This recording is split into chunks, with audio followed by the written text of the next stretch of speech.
আসসালামু আলাইকুম। কিছুদিন যাবত সজনে পাতার পাউডার খুঁজতেছিলাম বিভিন্ন জায়গায়। অনলাইনে কয়েকটা জায়গা খুঁজে পাওয়ার পর এটার দাম শুনে অবাক হয়েছি। সজনে পাতা তথা ইংরেজিতে যেটাকে মোরিঙ্গা পাউডার বলে, এই মোরিঙ্গা পাউডারের দাম এত, এটা আমার আগে জানা ছিল না। তাই ভাবলাম যে এত টাকা দিয়ে এটাকে না কিনে দেখি আমরা এটা নিজেরা তৈরি করতে পারি কিনা। আমাদের বাড়িতে যে সজনে গাছটা ছিল, ওই সজনে গাছটা গত বছর ঝড়ে ভেঙে গিয়েছে। তো ছোট ভাই ইমামুল বলল যে ভাই আমাদের বাড়িতে এই গাছ আছে, চলেন আমাদের বাড়ি থেকে এই ডালগুলি পেরে নিয়ে আসি।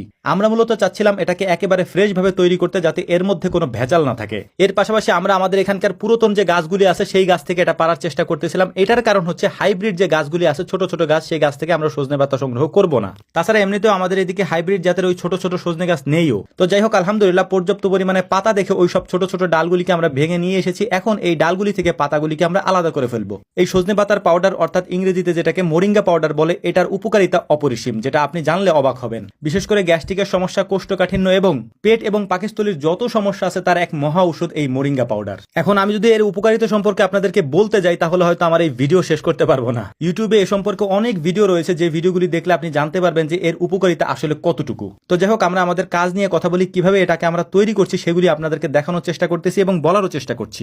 গাছ থেকে ডাল সহ পাতাগুলিকে পেরে আনার পর, ডাল থেকে পাতাগুলিকে আলাদা করার পর এগুলিকে সুন্দর করে আমরা ধুয়ে নিচ্ছিলাম। ধুয়ে নেওয়ার পর একটা জালিতে এগুলি থেকে পানিটা আমরা আলাদা করে ফেলছি। এখন এটাকে আমরা কড়া রোদে শুকাতে দেব।